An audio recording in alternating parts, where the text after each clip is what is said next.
First order of business for today is we need to review our meeting minutes. Jason, did you get a chance to look at those? Or if not, I didn't get it on the screen now. Yeah, I didn't get a chance to go through everything. I can pull those up. I have them here handy. Really, December one.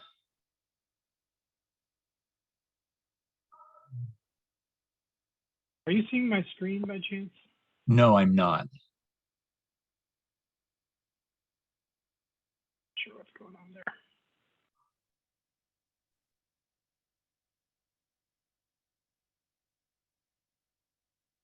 All right, so let's see.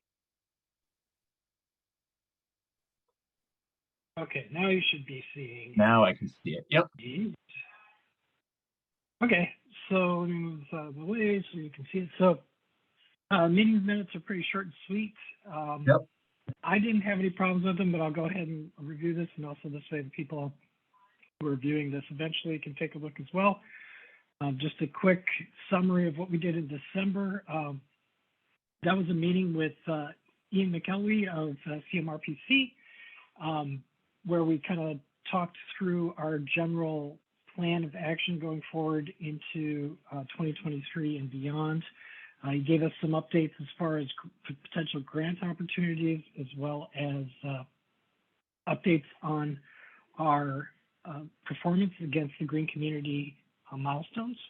Also turned us on to an opportunity with National Grid that will allow us to do a fleet survey for free.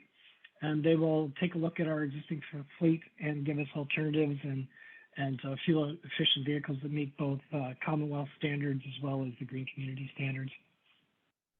And then beyond that, the EAA grant has to do with a opportunity to gain some engineering oversight and experience to look at a long-term plan of how we're going to eventually replace and upgrade the community's buildings and heating, ventilation, and air conditioning infrastructure. Before that, we have November 1st that goes through. That was our first look at some of the information that was contained on Mass Energy Insights. Talked through some of the things that we were looking at with the board of Peg was there, and we had Kristen there as the town administrator. And you can see listed out on the meeting minutes there some of the areas of opportunities that we talked about, from charging stations, transfer station, and things of that area. So having said that, Ian, is there any corrections or anything you need to make to this, or does this look okay? Or Ian, what did I say Ian for? Jason? I was going to say I didn't know if he was attending, but yeah, no, I feel pretty good about it. The only thing I might suggest is whether or not, I know we talked about, and we've had communication through email about the electric fleet vehicle policy, or the fleet policy about electric vehicles. Yep. I don't know if we want to add that to December, just so folks know if they're pulling up, that's something that we're talking about. Okay, and we're going to talk about that again today, so we can put that in here as well. I see. Has anyone seen Eloise join by chance? I see Kristen here. Hello, Kristen. I can't see anybody, so.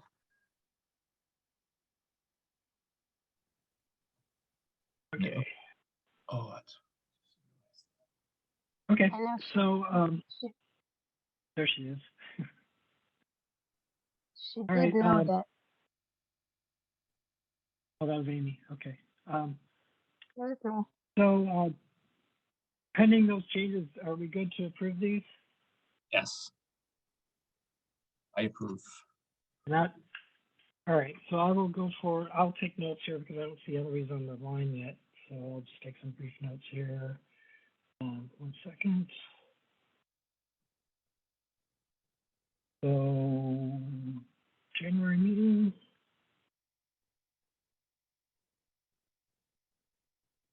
December and November meeting minutes approved. Jason and Tim. All right. So Jason, that was just to confirm that. Can you say Jason Collier, aye? Yeah, Jason Collier, aye. Tim Wysocki, aye. Mini minutes are approved. Thank you very much. All right, let's go into I'm jumping around a little bit on the agenda here. I'm going to go ahead and stop sharing. We don't need to see that anymore. Okay, so also on the agenda, we have some new business that came up today. I just wanted to, I don't think there's really an action item for us here, but Eloise sent an email out from a citizen who was participating in the town's municipal electric program and for some reason was knocked off. And she was directed, she called up Colonial Power and asked to re-enroll, which they did so. But Colonial actually advised her to seek our guidance on why she may have fallen off the program. And honestly, I'm not entirely sure what we can tell her. My guess is that it was just an oversight of some sort, but I'm kind of looking at Colonial here as being the keeper of the information in the registry. So if they don't know what happened, I'm not sure what insight we would be able to give beyond what's going on. So. The only thing I could think of when I saw this was it says that they never opted out. I wonder if they were ever in the program to begin with. It's not real clear about that because they talk about since moved in 2005. But I wonder if the whole Lot 2 thing makes National Grid feel like it's a vacant lot or something like that. Like if there's some type of weird systematic thing that in the records, Lot 2 is like an undeveloped lot. They have like a different rate because it's undeveloped or something like that. That's the only other thing I could think of why they would pop them out of it. But certainly they should be eligible if it's a kind of standard house. Because I know we had that one earlier in the month too about being I forget what it was, G2 or whatever rate it was. And I looked into that a little bit so I could better understand it. And it's really just homes with two livable levels, I guess, above the ground floor. So like a 3-story home wouldn't be your standard residential rate. I guess that's somewhat makes sense to me. Although that seems like maybe a bit older of a policy with the size houses that people build nowadays that are still truly meant to be residential. I want to just let everyone know Eloise is with us now. And Eloise, I see your hand raised, so please go ahead. I just wanted to tell you I voted positive for the minutes also. Okay, so Eloise Falls aye on the minutes as well. Thank you. Sorry about that. I didn't notice that you're in the waiting room, unable to speak. So I just noticed that. I didn't know my diet was working so well. Right on. So you heard us talking about this Natasha Wheatley, I believe is the woman who contacted us. What are your thoughts? I mean, my take was that I don't really think that there's much that we can tell her that Colonial doesn't already know or should know. I was under the impression when we first went this route back in, the Middle Ages, everybody was automatically in except you had to vote out. So that's why I was surprised when for the new houses on the new roads, Wheeler Hill Road, Spofford Road, and Campbell Road, I wasn't sure why they had to opt in. It just didn't make sense to me. Well, hopefully with this latest round, I know they just sent a mailer out again, correct? And I know that Mary posted on the town's website about this. Hopefully it'll self-sort, so. Yeah. Let's hope It's- that that'll, I think part of it too is it is altogether a possibility that I know when we renegotiated and redid the program, the rate, I don't remember if the rate that we started with was about the same or maybe a penny or two more than what the current National Grid rate was. If we had voted it in that June, it would have been the same, but because we waited till September, Yes. we pay an extra penny. Yeah, and I think that it's highly possible that some of the residents just looked at that rate versus what they were being charged and said, well, hey, I'm going to stay with National Grid because it's lower as of that moment, and maybe just overlooked opting back in when the rate changed more To the materially. best of my knowledge, we have always been lower than National Grid Okay, at any time. Right now, National Grid's going, the bonkers. roof. Yeah, bonkers, yeah. Well, Eloise, I know that there was a couple times, if you compared the summer rate to Yes. what we had, yes, we were sometimes a little bit higher, but when you look at the overall, we tend to do Yeah. extraordinarily well. Okay, I stand corrected now that you brought that to my attention. And that's what I talked to the membership before I called Denise and jumped up and down and acted like a ranting old lady. Nice. Takes very Okay. little practice. Shockingly. I So, also wanted to um, bring before I forget, I went to a Zoom meeting with the federal and the state governments, and I wanted to bring the committee up to date on that. Okay, we'll do that under new business. That works for you. Okay, Let's go into the fleet piece now, because I know Eric's on and I want to be respectful of his time as well. So just as a brief update, I don't know if everybody heard this, but I am working with, what's his name now? The National Grid person or contact over there. Looks like I will be setting up a meeting for tomorrow at 4 p.m. If anyone would like to join, I can certainly send out the meeting maker that they're going to make, but this is in regards to the National Grid Fleet Advisory Program. So stay tuned. He got back to me. We were supposed to set something up for yesterday. He forgot that yesterday is an observed holiday. So anyway, long story short, we're sorting it now, and it looks like we should be good. Justin Eichenberger, the gentleman's name. So I'll let you know how could that gets never set up. think of that if the police stopped me. Justin Eichenberger. Yeah, All right. So let's go into vehicle policy. So there were some emails that were sent out, I guess by me. I was the rabble rouser here on Thursday, it looks like, where I asked for a copy of the current fleet procurement or policy for fuel efficient vehicles. This is one of the items that is necessary for our continued good standing as a green community to maintain this. The current policy was passed when we opted in 2012, and there's a couple pieces of it that I think that we need to address. Foremost of it is when it was first done, and this was done by Judy Booman, who is a former select woman as well as a member of the Energy Committee. And the decision was made at the time that our entire fleet was deemed exempt. And I think we need to look at that because I'm not sure that that same determination would exist today.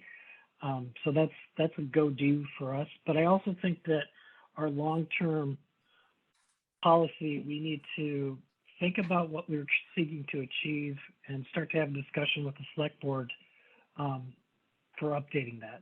It was additional, one of the things that I wasn't aware of when the last time I went through this, this was also signed by the school committee or the school administration. So it's also binding to the, at the time, the non-unified district. So now that the district has been unified, that's another reason why we probably want to revisit this policy and update it.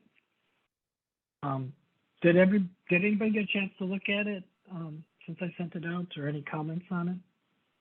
I was able to look at it, and I got it up here again.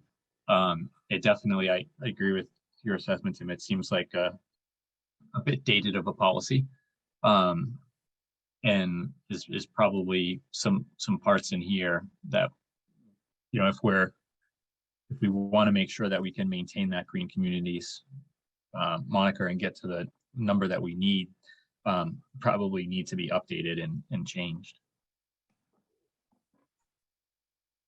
Let me go ahead. I'm going to go ahead and share my screen again for folks on the line who haven't seen this. But shown on the screen right now is a copy of the current fuel efficient vehicles policy, and I'll just go through for everybody who hasn't seen this some of the big items. First of all, it calls out 27 vehicles for municipal use, and they're all according to the exempt status, according to the green communities things. I think that both the number of vehicles, I want to make sure that that's still accurate, as well as the exemption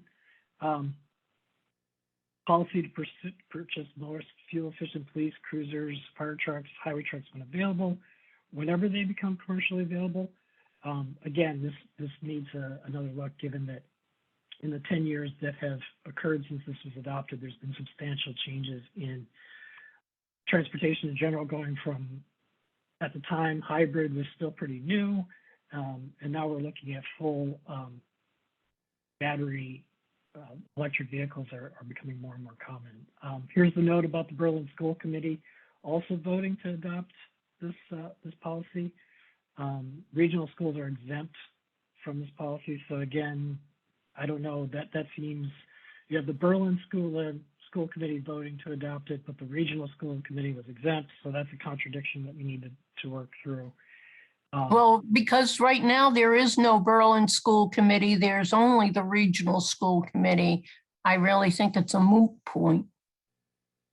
Okay, well, maybe that's it. And I think it might be worthwhile for us to approach the school committee and see if this is something that they'd be willing to adopt as their predecessor organization did, but something we can certainly talk to them about.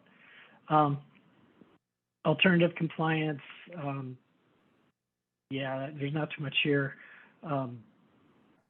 Effort to reduce fuel consumption and energy costs over the 5-year, most fuel efficient, so as well as anti-idling. These are required by the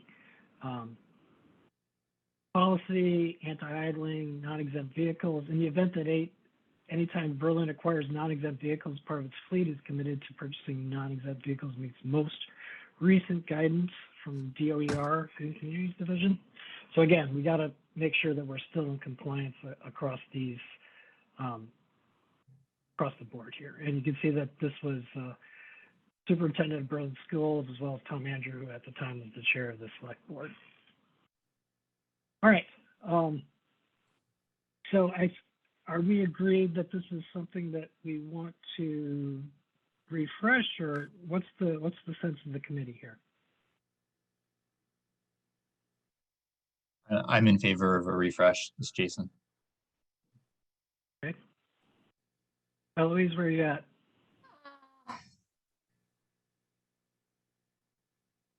I don't think it would hurt.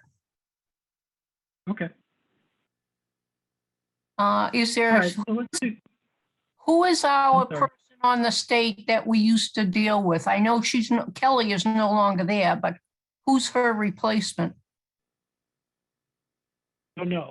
I thought it was Kelly. So if you're telling me she's not there, I guess I need to do some. I thought she investigation. moved, she's more in Boston now. Okay. We can try her. Yeah, I could talk to Ian too. He might know from CMRPC. The other thing, Practice.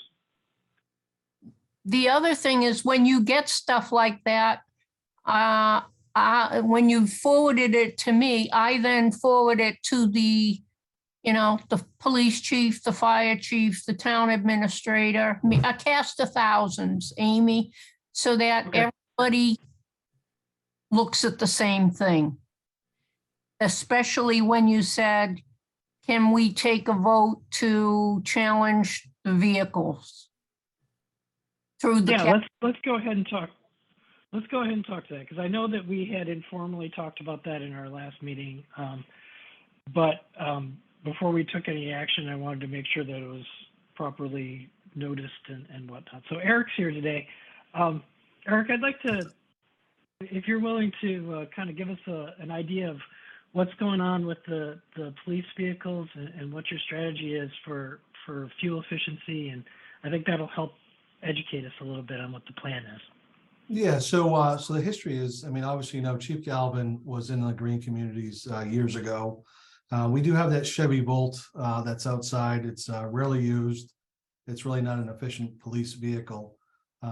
But going forward, we did pick up some hybrid cruisers, some SUVs. But we have 3 right now. 4th one we're still waiting for. We ordered it last May.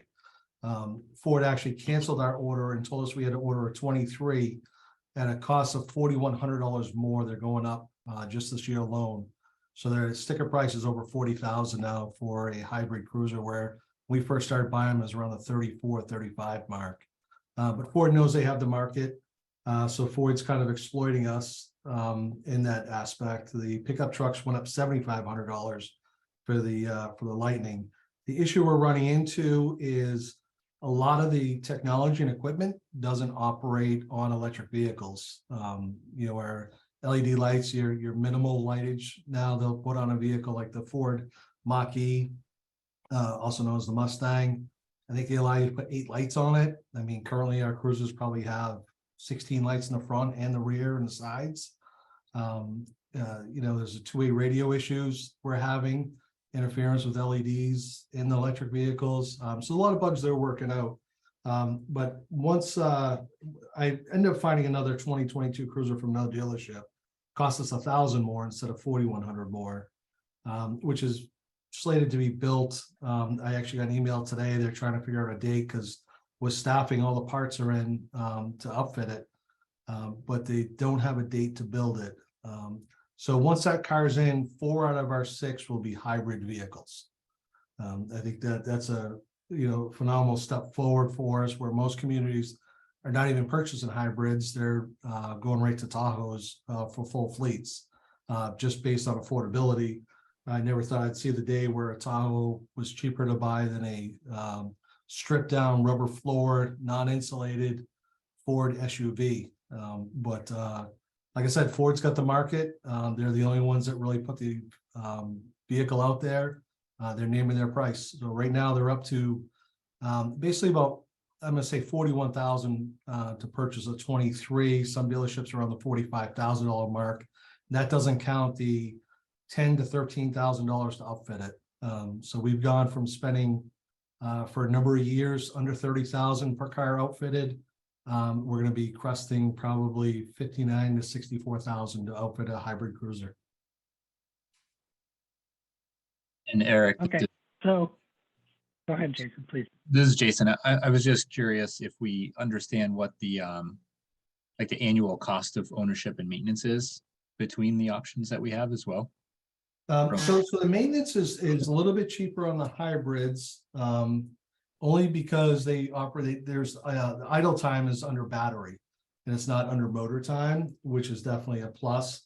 The fuel bill has been in the same era as running Crown Vics, so it's difficult to say. I mean, we're not driving these things. When they say that these get 24 miles to the gallon.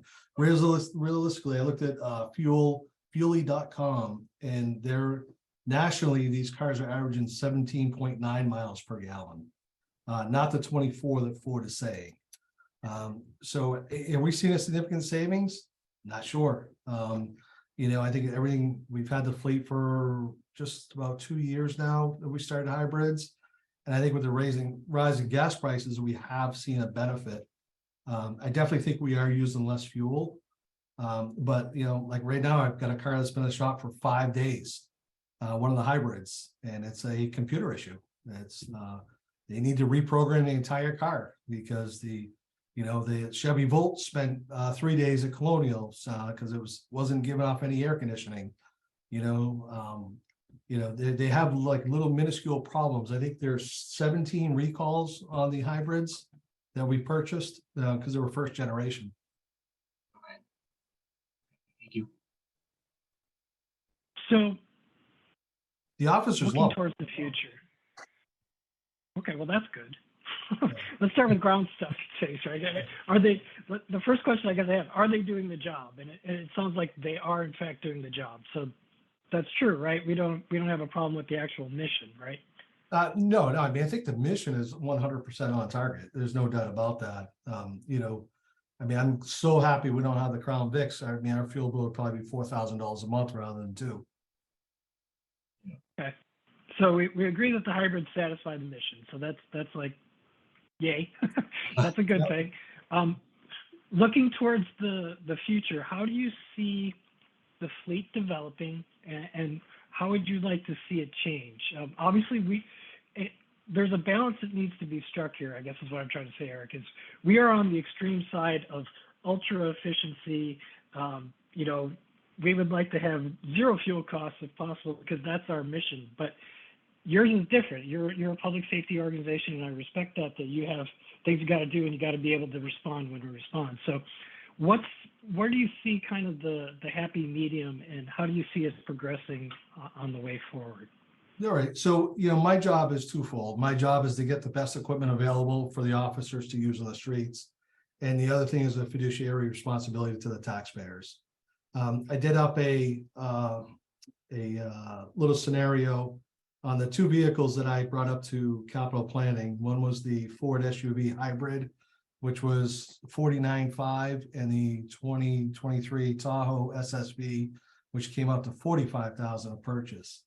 I understand that the Chevy, the Tahoe, will use more fuel, but the initial purchase cost would take us 6.89 years to make up. And I know we're not in it. I also think about the carbon footprint that I leave behind with it too. I don't have idle time like the cruisers have idle time. I think a lot of people need to understand that. I'm not one to leave my car out running while I'm sitting in the office, leave it idling to keep it warm just in case I got to go out.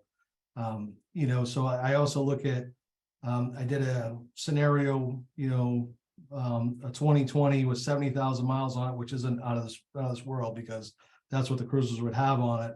Residual value is $10,000 difference. So when I look at the cost of ownership plus what the town will get on residual value of a vehicle, I also look at the financial responsibility I have to the taxpayers. But I do understand the green aspect of it. I'm 100% behind green. I mean, I've had my house under solar for 5 years or 4 years now. I mean, I'm the one walking through the station, shutting lights off, closing doors, making sure that we're not losing heat. I believe in that stuff. But when it comes to purchasing public safety vehicles, I mean, I really have to weigh what the cost of ownership is, as well as the benefits to the environment. So what would need to be, looking towards the future again, and I hear you, I understand where you're getting at, and but looking towards the future and take it out of the current politics, right? Take it out of whatever we're talking about for reinvestment. What would need to be true for the force to consider going to a full battery electric for at least a portion of their vehicles? I mean, what would you need to see from a performance standpoint? Yeah, I mean, I think we have to make sure that not only do we have adequate charging stations at the station, but also where our training is no longer in Boylston. Our professional development is in Southbridge and Randolph. They just built a brand new police academy in Randolph, and I'm pretty sure there's only one charging station there. So I think, this is going to be a collective issue for us. I know, I was speaking with a local chief that took the Ford Mach-E Mustang loaner, for a trial run. And he was scurrying all over the city of Worcester, trying to find a charging station for it. When he went out on a business call. And so I think, we're still waiting for like the infrastructure to be built so that we can do that. And we're also waiting for our technology companies, whether it's our consoles, our radio heads, our control heads, our mobile data terminals, we're trying to, they need to also be compatible with these electric vehicles as well. I know I tried going for the Ford Lightning for the drone vehicle and put a cap on it, but I can't run the inverter it needs to charge the batteries without draining the vehicle power, nor was anybody willing to do that, do the install for me. Because this is all new to them too, but I see it as the future. I think in 5 to 10 years, I think you're gonna see all electric. Okay, so correct me if I'm wrong, but from our perspective, the Energy Committee, one of the things that we can do to help you get to that path is, one, build charging infrastructure within your jurisdiction, right? And also be advocates for saying the things that you need, right? Like for one of these things, I think that would be a great message for the National Grid advisor to hear, is saying, well, one of the things that's stopping us from adopting public safety battery electrics is simply both the expertise and the support for ancillary systems like radio, lights, sirens, and mission support gear to do it. That's a fair representation of kind of what you said there? Yeah, I mean, there's no doubt about it. I mean, I know like the Chevy Volt we have, it didn't pass the Michigan State Police test. They rolled it and it actually caught on fire because they're not sealed batteries. And once they go upside down, they will catch fire. So I know, that's the other battle we go through too, is the Michigan State Police test all police vehicles every year on their track. And they're the ones that actually put out the federal standards, what's safe and what's not safe. Okay. Like the Mustang Mach-E failed at the Michigan State Police test because the rear end gave out at 30 miles an hour in a quick maneuver, where our cruisers are probably around 45 or 48 miles an hour before they'll give out in the rear end. So has any battery electric vehicle, to your knowledge, passed the Michigan State certification, Michigan State Police certification? There's nothing to my knowledge. I know some police departments have taken on Teslas. However, those go to the community resource officer or the school resource officer. That's more of a show and tell car. I have yet to see one on patrol. Huh. Okay then. All right. Any questions for the chief? Any further questions for the chief? Yeah. I mean, if you go on Michigan State Police, they have a whole police vehicle test results, full complete reports on all vehicles they tested. And this is like the national standard for it. And the first vehicle up there, when you pull it up, is the Mach-E, the Mustang. Let's see, Michigan.gov, police vehicle test results. 2023 model year.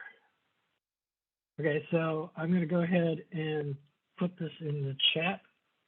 There's a chat on this, right? I said that, and then I realized I wasn't on Microsoft Teams. Well, whatever. I'll do this. I'm going to share the screen for a second for folks who may be watching. This is the report that the chief just referenced. You can see it here. It's michigan.gov.msp. You can get this from a Google search of Michigan State Police vehicle testing. They have multiple years on here. This is the model year 2023. Just pulled it down. And you can see the different choices that they made. So we won't go over it now. Obviously, this is a public meeting, but for folks that are interested, you can see all the test methodology, photographs, different vehicles, and also the results. Okay. Hold on one second while I stop sharing. Any other questions for the chief? Once again, that link was michigan.gov/MSP, and you'll be able to get to it from the state police station. Could I bring the committee and Eric up to date on the Zoom meeting I attended offered through the federal and state transportation? Sure. 1 second before we do that, I'm going to go ahead with your consent, Eloise and Jason, to just pass over any vote that would be taken. I think that the information that we received from the chief has rendered that moot. Do you agree? Yes. Yes. Jason, you're agreeing Yes. with that? Yes, I am. Okay, go ahead. Okay, thank you, Eric. I appreciate the information very much. And It's like go ahead. all the Eloise. FPG, all the stats are on there for you too. Everything's there that you need. Awesome. I appreciate it. Thank you, sir. All right, thank you and keep up the good work. Get us all on solar, please. We're trying. Okay. Go ahead, Eloise. I went to a Zoom meeting put on by the federal and state government, and they want to have electric charging stations every 50 miles at first, and then along 495 and the main roads in the state. And then they want to go back and put them every 25 miles. And they want the charging stations within 1 mile of the interstate. But I wanted to talk to the committee and see if we wanted to request, consider the Berlin site because it's adjacent to 495. I didn't know where their 50-mile markers were, nor their 25 miles markers were. But I thought, that would be good. And then along with that, National Grid is has a testing site in the whole city of Melrose. And they are attaching charging stations to telephone poles because Melrose is a very congested city and a lot of people do not have driveways. They park Street parking. street. And so they wanted to, that's what they're testing. And I thought, there's a pole down at that Department of Transportation parking site adjacent to 495. So I thought, I would be comfortable being a good guinea pig for that. And then Sorry, I had a question. When you're talking about the transportation, that's the little parking lot that's right by the overpass there. Correct. On the left as you're heading out of town. Okay. Yes. Yeah, I think that would be an excellent place for that. And they're the ones that built it. I don't know. I just thought it was a natural fit, but I didn't want to be my usual self and make the call and then say, oh, well, I got to go back to the committee and get approval. So what's the process or what's the ask? So say tonight we say, yeah, charge on, whatever. What happens next? I would notify them and then ask them, do they need they've got the support of the Energy Committee. Do I need the support of the selectmen and the town administrator? I don't know what happens next. They covered a lot of topics. Okay. Well, we've got a couple of key stakeholders sitting right here. I know, that's why I thought it was beautiful. I'd love to hear for both the chief on his thoughts on that, because I know there's a public safety component to go with these things. And I'd love to hear from Kristen too on whether she feels that would be something that we'd want to entertain before we kind of make any decisions here.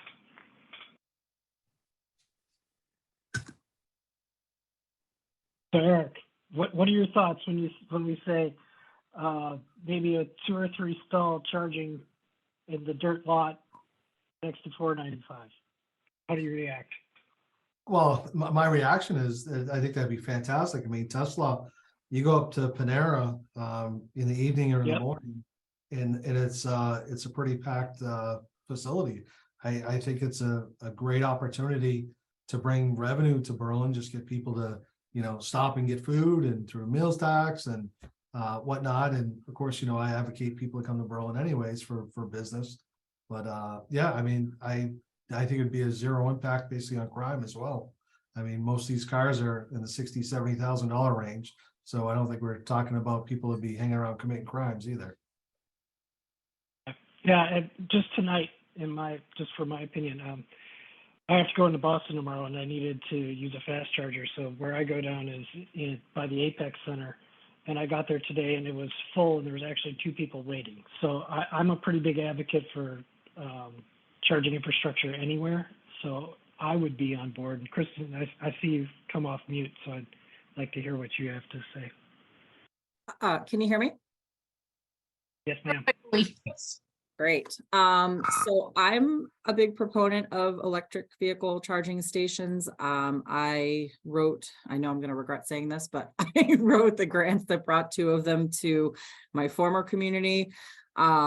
Location wise, I can't comment too much on, other than the fact that my own experience so far in driving around would tell me that that's an appropriate location given the development that's going on over on that side of town with Highland Commons, as the chief mentioned. What we did in my former community was put one at the town hall and one at the library, but we did not have sort of a business corridor or sort of layout like we have in Berlin, where the businesses are kind of, on the outskirts. It was more of a bedroom community that had just pretty much solely mom and pop businesses. But it was really successful. I would say we had at least 1 car, even at the town hall every day, that was using it. And I think it's a great opportunity if it's something we can capitalize on. Yeah, when we looked at it in the past, last time I went down this road, and I don't know if Jason or Eloise has anything to do, but we identified right in front of town hall, there's actually a very large transformer in a giant green box right next to the mailbox. And as far as power supply would go, you could potentially tap off of that and minimize your trenching. It wouldn't disrupt the newly paved parking lot. So that was something that we had in mind several years ago now. An alternate location is we were looking at potentially seeing if we could do something on the street, either across from like 19 Carter to benefit the general store there, on either of those roads, Highland or the other one escapes me, the one that the 1870 is on. But those Carter. roads would seem to be, excuse me? Carter Street. Yeah, Carter. So those were 2 areas that we thought made a lot of sense. One, that it wouldn't necessarily preclude doing something else for the public safety, because I could see us wanting to have a dedicated charger for them. But from a public standpoint, those were 2 areas that we identified. I don't see any reason why we can't opt into this program. Speaking personally, I guess I'm putting words into people's mouths, but I would love to see us do something at 495 for through traffic, and then concentrate maybe the energy committee's efforts more on, dare I say, domestic charging, or something that will entice people to come deeper into the town, into the community. This is Jason. I'd agree. I'm all for the charging stations as well. I think somewhere on Highland or Carter would be pretty good. I think it's easily accessible. I can tell you, when we did some research on this before, in order to use grant money, if we're outside of the program that Eloise is talking about, in order to use grant money to put in stations, they have to be readily accessible to everybody in the town, right? Otherwise, it's a straight up kind of pay, right? So because I think we initially, Eric, looked at possibly putting one at the police station or behind the police station area, but that was deemed kind of not really as readily accessible. So that was going to have to be a full purchase instead of being able to leverage grant money. So we kind of backed off on that a little bit. But if there's other programs that are coming out like this, and then I think that we can jump on, then I think we should definitely look at it. I don't know if I'm altogether familiar with the area. By 495, are we talking about that little park and ride area? Correct. That's it. Yes, sir.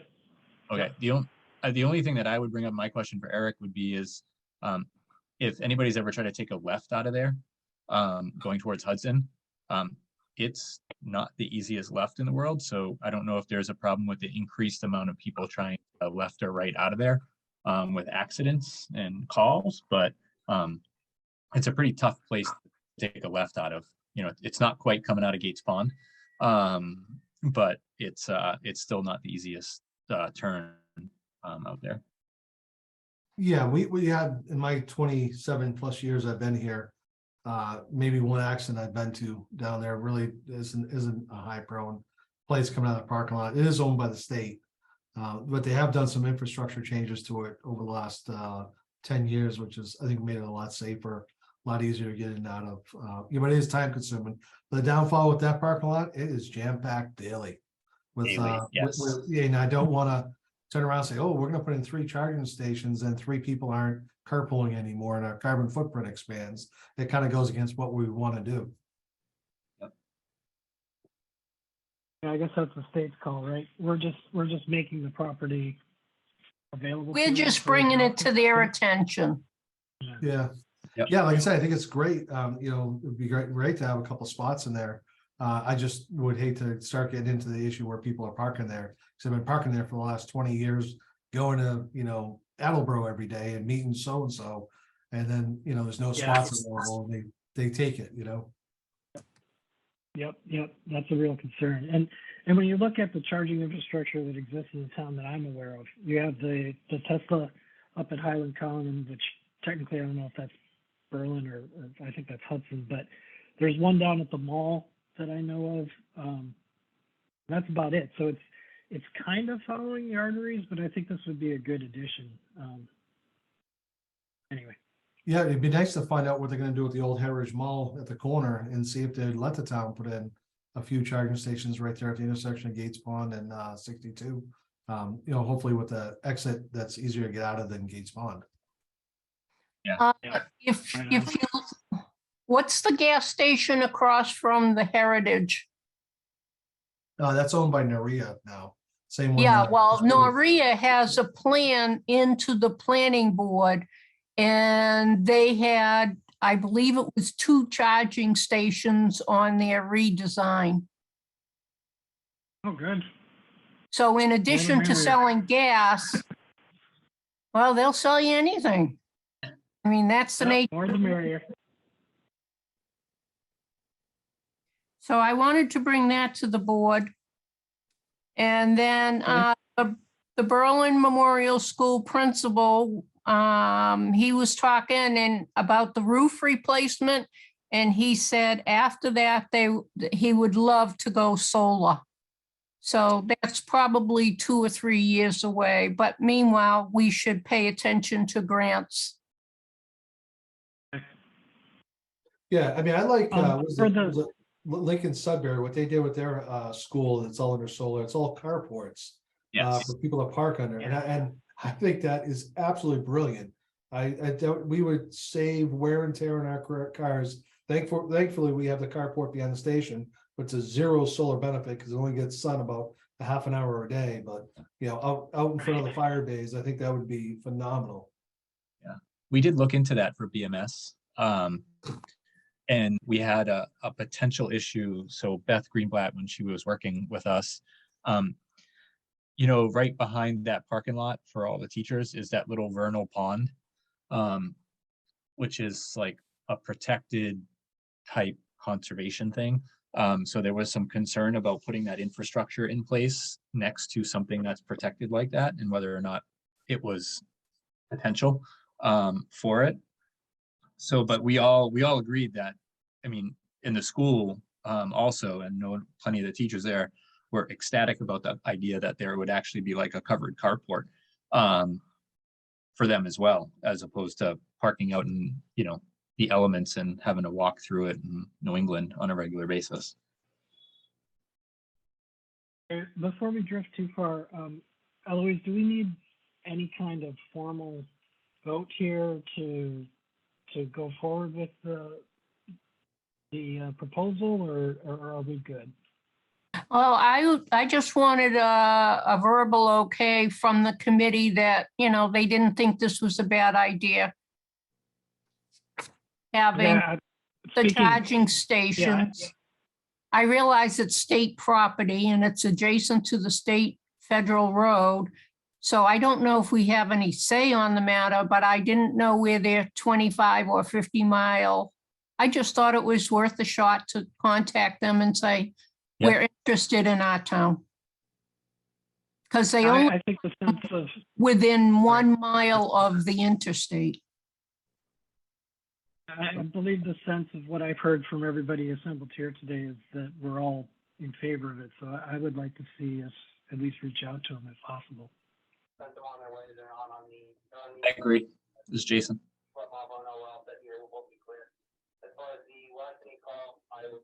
All right, we've got 5 minutes before the top of the hour here. I'm not sure if we're scheduled for longer than an hour, but it seems like we've gone Do through you- most of our material. Go ahead. Uh, We're clearing now. I just need the AR number and the Can I go ahead and mute Eric here for a Yeah, second? Okay, go ahead.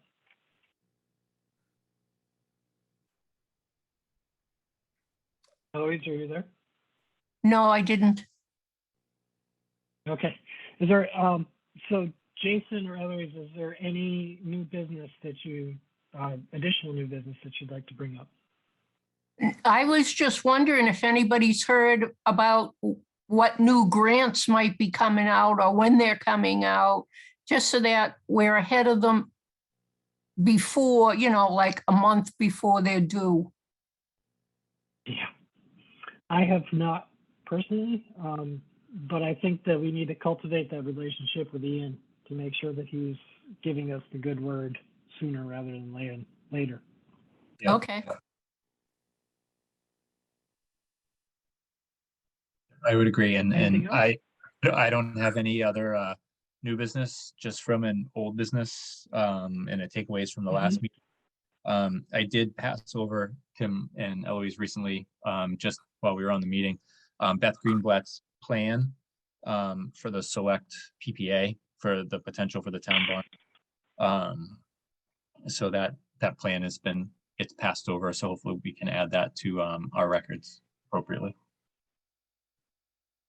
Okay, I'm going ahead and sharing the email that Jason is referencing for everybody's purposes here. It's just the PPA proposal document, as well as the email that went originally to Margaret and whatnot. And again, it looks like everybody here who needs it has got it. Eloise, you got it on your town clerk, and Kristen, you have it on your work email. Anything we need to say about this? Go ahead. Oh, I was gonna say, I do have an update on the highway solar. Okay.